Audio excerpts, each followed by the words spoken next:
Personnel de l'assistance publique qui sont en train de se préparer. L'hôpital est l'endroit où nous devons être capables d'accueillir rapidement avec des réflexes.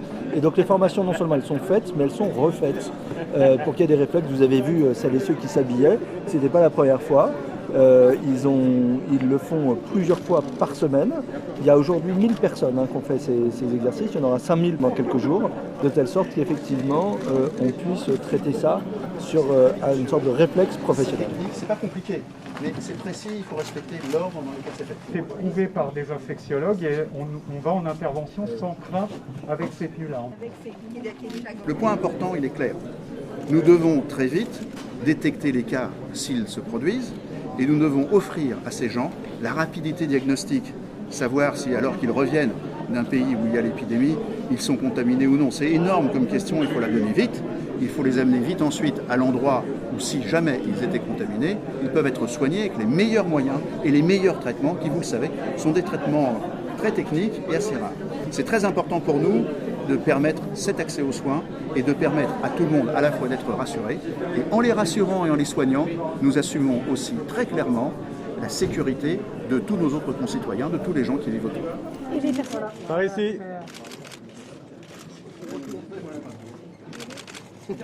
Pour anticiper, il faut se préparer. C'est pour cela que j'ai souhaité que des exercices aient lieu partout en France, dans les SAMU de France. Et je salue ce premier exercice des hôpitaux de Paris qui montre à la fois le professionnalisme, l'implication, l'engagement des professionnels de santé. Nous sommes en mesure de prendre en charge un malade si la situation se présente.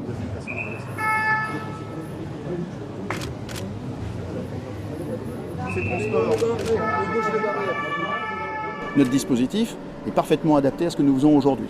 Et ce dispositif est prêt à monter en puissance. D'ailleurs, comme vous l'avez vu, la mesure a été étendue à tous les services d'urgence, c'est-à-dire qu'à l'heure actuelle, dans les hôpitaux, on organise des exercices pour que si un patient se présentait dans ces urgences et rentrerait dans le cas d'un cas possible, il y ait immédiatement un circuit de soins qui ait été prévu pour le mettre dans un isolement et surtout pour le mettre en contact avec l'équipe spécialisée qui l'amène à l'établissement de référence. Cette équipe spécialisée, c'est l'équipe d'un SAMU ou d'un SMUR.